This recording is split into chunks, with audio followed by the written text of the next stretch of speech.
Good morning, ladies and gentlemen, and welcome back to the Zach H Pod. This is episode 19. We've got Gabb Goudy with us today. If you follow FanDuel in any capacity, you've seen her at games, trying all the new foods and concessions. You've seen her interviewing your favorite players. If you're a fan of Cleveland baseball, you've seen the Baerga Show with longtime All-Star first baseman Carlos Baerga, which she co-hosts.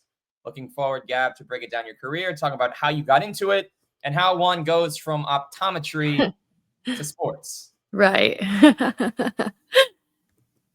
But so you always start in the beginning. First question I ask everybody that comes on. What was the first career you wanted when you were a young kid? I've always been like numbers based, like sciencey based. And I feel like since I was like very young, I wanted to be an eye doctor because I've worn contacts and glasses my whole life. And I just thought it was really intriguing and really interesting. I'm like, oh, I would love to do that. Never did it, but that was the idea. What drove you? And obviously we're going to get to that, but I guess not what drove you away, but what was it about that was interesting to you? I just like the concept of like being able to help people see. Like, I think people don't talk about vision in a way that they should. I think not being able to see should be considered a disability. No one like talks about it enough. It's a pretty significant thing in your life to not be able to see, and people don't really take it that seriously.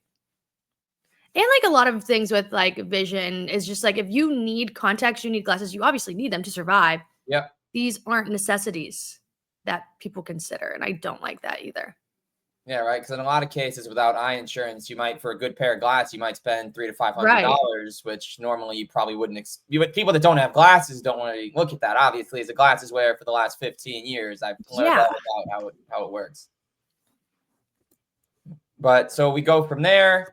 This will be a mostly sport-based conversation. So what were some of the earliest sports memories for you that got you excited about watching games, about being a part of games, and maybe even finding a way while you were watching to find your avenue? Well, like my whole life, I've watched sports with my family. My family has watched sports forever. They like all Cleveland sports, and I've been surrounded by that my whole life, unfortunately, like we all have. So that's basically how it went into it. Like watching LeBron James my whole life, like my entire life, I've watched LeBron James. I can't recall like a moment of watching sports and not seeing LeBron James. It's been pretty sports focused forever. Did you root for him after he left Cleveland? I was a little upset. Of course I was a little upset. But I was happy he came back. Yeah, of course. So there were no mixed feelings. Like, LeBron's back. That's it. You're back on the. Oh, yeah, 100%. Give us LeBron any day of the week. Yeah. Okay. See, I was the opposite. I've been a Cavs fan since the day they drafted him. But when he came back, I never left Cleveland fan base, but I was actually conflicted on, do I actually still like him as a player that's on the same team? No, I'm like, bring me LeBron tomorrow. Okay. And he could, right? We'll get to that. That is on the agenda today. So we will get to Braun. But who are some of the influences of yours growing up, watching and following games? Oh, see, I was not in sports media at all. I knew nothing about sports media. I did not do anything in sports media. I just went to games because I liked them and I enjoyed them. I mean, like Tom Hamilton, of course, he's always pretty iconic. But for me, I was just doing sports as like a different outlet because I was like, none of my friends like sports. I was really in a different like world, not really sporty in like my personal life. So watching sports was just like a fun little hobby for most of it. So I didn't really like dive into any sports media until I started posting on the internet myself. And we will get to that as well in deeper detail. But what was it? What got you interested in really kind of taking this passion? Because especially in the years we're talking about, this is when online media and even fan content started to take off. So what did you kind of see as a way to kind of start getting your stuff out there? I was just doing it more as like a community. Because again, like none of my girlfriends, they weren't sporty. If I talked about sports, they'd be like, can you like wrap it up? We're done with this conversation. I'm like, yeah, I totally understand. So I was just doing it as an outlet to talk about it with other people that had the same interests as me. Okay. And that's how I got into it. And it was one specific post when you're watching the Browns, Odell Beckham Jr. at training camp. Odell Beckham with his Browns debut. Mm-hmm. What was it about that post? And when you first captured it, did you see potential to have it take you where it has now? No, I was just like, yeah, no. No, I was just like enjoying, again, I was just like enjoying myself. at a game just talking about what's happening. And then I was like, 5,000 people followed me from them. I said, that's pretty crazy. Why would you guys do that? It's pretty dumb. But they did. And it just kept going. And obviously, that is where you got started. And then you go on to FanDuel. So, how did that move, Gabb, first come about? And how have you seen yourself grow from day one to now here in 2025? Well, during that time, like I had a bunch of people start like reaching out to me and they're like, have you ever thought about doing this as like a career, being paid to talk about this? I'm like, no, why would I do that? That sounds weird. Like, that's not what I'm doing. I work in a lab every day. Why would I be paid to talk about sports? I'm not qualified for that. So I tested it out for a little bit. It was like a part-time thing. They're like, hey, do you want to do this more? And I'm like, yeah, of course. Let's try it. And now here I am. So, obviously, a lot goes into moving up the ladder and getting things done. So, once you got your foot in the door, how did you try to kind of maneuver yourself from opportunity A and B, get more reach, get more chances, and just really get yourself out there? I just started like DMing everybody and anyone I could to do any event that I could. Like, I would show up to like random NFL player celebrity softball games. I'd DM the account that's running it. I'm like, hey, do you need people to cover this? They're like, yeah, sure, show up. Show up, just start interviewing people. Again, probably wasn't qualified to do that, but they let me in and I did it. And now I'm doing it even more. And how important is it to really kind of be proactive to those that maybe don't get an answer initially and stop? What would you say about the importance of being proactive and just hammering these people that you want to speak to and get a room with, get a session with? Yeah, you just got to keep asking people. I mean, people will say yes eventually, and you just got to keep putting yourself out there until someone lets you in. A lot of it, I will say, is luck, though. If I didn't tell people that, I would be selling people a fake story. Like, there's a lot of luck that goes into a lot of this for nearly almost everybody. Not saying people don't work hard. People definitely work hard, but there is a lot of luck involved. And what would you say are some of the biggest differences in the sport content creator space today from when you first got started? When I first got started, I feel like people were just like doing stuff to do it. No one really knew what they were doing. I mean, that was like right when TikTok started. People were just like, TikTok is a whole different world. Like, people were dancing and doing stuff on there now. Now it's like full edited videos, closed captions, graphics, everything. I think that's one of the biggest differences. A lot of another difference that I really noticed is that sometimes people have accounts and they're not really front facing. That's a big difference that I'm seeing now too. And you think that's more positive or negative for people that have No, success? I don't. I wouldn't say it's negative, but I would say put your face on there, because if you want to get more deals for things, you're going to have to be front facing. Yeah, because you do see a lot of, especially now we're in the AI age. Truthfully, it's getting hard to discern what's real and what's not. And right, because if you don't, you're almost just you could be anybody behind the screen. And especially now in an age where a lot of things, even though you're covering sports, you're doing a lot of things in person. Of course, talking about the Baerga Show and some other things you're doing, and what we're doing right now is a lot of this has just become virtual, right? So it really is, you don't know who you're talking to. You might be talking to a machine. You really don't know until you get a face and actually have a conversation.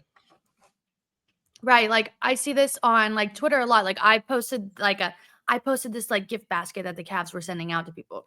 And then like a bunch of like the Stan accounts, and they do a great job. Like, they post really good content that I like to look and see, but they're like, why am I not getting this? Why don't I get this? I'm like, you guys, you don't have a name on your account.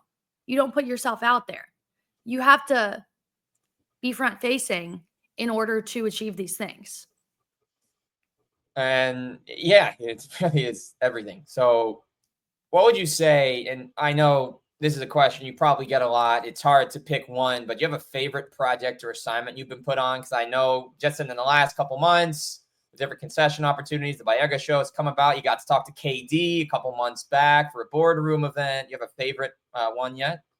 I would say MLB All-Star is my favorite event every single year. Like, year after year, it is far and away my favorite thing to go to. What's special about it for you? They just give you the access that they give you to the players, and the things that you can do once you're there is pretty incredible. And I liked the event. Like, it's different than NBA All-Star. I feel like NBA All-Star is not for the fans. It's for the players to go and do like their parties and exclusive things, which is great for them. Have fun. But I like MLB All-Star because it's an opportunity for the fans to get experiences. I think that's really fun. And who would you say now today? Because when you started, you talk about people kind of just throwing stuff at the wall. You see what works. But now we've got dozens upon dozens of people in every single space. So who are some of the biggest influences of yours today as you continue to put things out? And maybe people now you take inspiration from here in 2020? One of my really good friends, she's incredible. Her handle is Ask Kate. She's a baseball content creator, and she's crushing it in every facet of anything that she ever posts. If you guys don't follow her, you need to follow her because she's informative. She's very smart, and she will know more about anybody ever about her sport. So she's really awesome. She's really great to follow. Have you guys collabed together as well? We've worked together quite a few times, and we've been on like a couple trips together. We have a great time. She's the best. And of course, you know, when you talk about sports and content creation, it's as fun as it is. It's a lot of hours. There is a lot that goes into it, behind the scenes, on the scene. So what would you say to date has been the toughest part of your role in day-to-day as you kind of evolved and taken on more responsibilities? The toughest part, and this sounds like, well, there's two. One is trying to be creative every day. That should be easy. But sometimes I'm like, I just don't have anything I want to talk about. And you have to find something to talk about, and you have to make it work. Easy. Still easy. But like the men on the internet, that would probably be the toughest part. But at this point, I'm just like, oh, you guys are just weird. But they're always going to be there. And they're always going to have something to say. Right, because a lot of people feel in a case nowadays intimidated because they've been doing everything, and now it's a changing landscape. It's a better landscape because there's more opportunities for both genders and everywhere else outside the lines, right? Where anyone can do what they want, and it is weird. You know, I think you definitely see a lot of that, especially though. I guess on that note, how do you think it's maybe helped your confidence, or if it's altered it at all, seeing a lot more female play-by-play announcers as well? Because you've seen Kate Scott take off with the Sixers. We've seen Lisa Byington take off with the Bucks.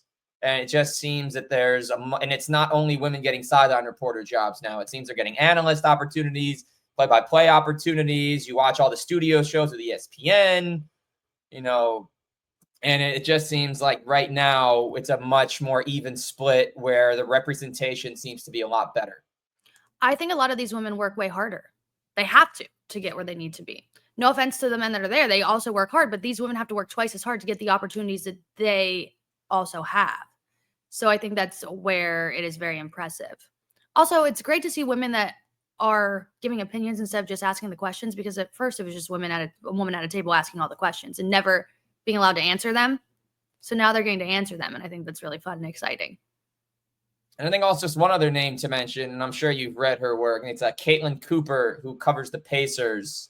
Have you been able to follow what she's done? Because I think to me, and you talk about the and asking questions and giving the answers. I think she was she got fired from where she was. One of her posts took off, and then she was getting testimonials from players, commentators, coaches, I think all over the place. It started with Halliburton, but thoughts on that? No, I think that's amazing to see people rallying behind a woman in this workspace, because it doesn't really happen that often. And to see it on that big of a scale is incredible. What would you say, Gabb, is your advice to those who want to follow in your footsteps and do what you do? My advice is to have fun with it. If you're not having fun and doing it, we shouldn't be doing it. Sports are supposed to be fun. Sports are supposed to be entertaining. And I feel like some people, it is a hardworking job, but some people take it too seriously. And I need people to realize that we are talking about like children's games. We're having fun. It's a fun and exciting environment. So don't take it too seriously. Work hard, but have fun while you're talking about it. And what else would you say about getting your foot in the door and getting a start? How would you go about that if let's say you're starting over 10 years ago per se? You got to keep posting. You got to post a lot. You got to post often. Right now, I'm posting on TikTok like 3 to 4 times a day. I think that's outrageous. And like half of the videos aren't even doing that great, but you have to keep putting yourself out there, and you have to keep posting. And I know it's like cringe and annoying, but you got to keep doing it, because if you don't have a resume, you don't have a like portfolio, you're not going to get seen, and no one's going to see what you're doing. No matter like how significant of the work that you're doing, you just need to keep putting it out there. And on one other note, obviously, some people get the opportunity, some don't, to get a big foot in the door with the team and an organization they like without having to really change markets. So how rewarding would you say it's been, A, getting to do a lot of Cleveland stuff growing up as a Cleveland sports fan, and B, how important is it for people to just be adaptable and just go where the opportunity is and not just say, yeah, I want to stay in my backyard and maybe take what comes here? No, I think it's great to be adaptable. It's great to be able to branch out and do different things and travel and try different cities and new things. I think that's a great life experience to be able to do that. For me, it's like a unique experience because I'm not like team focused. I don't need to be biased or solely focus on one team and watch what I say about things. I can basically have an opinion on things that I want to, which is great. But a lot of people can't do that. So if you're looking to go into a sports space where you're covering a team like on a national level, delete them. Delete the hate tweets now. Don't like stop giving biased opinions about the tweets. You're gonna have to be really, really, really kind.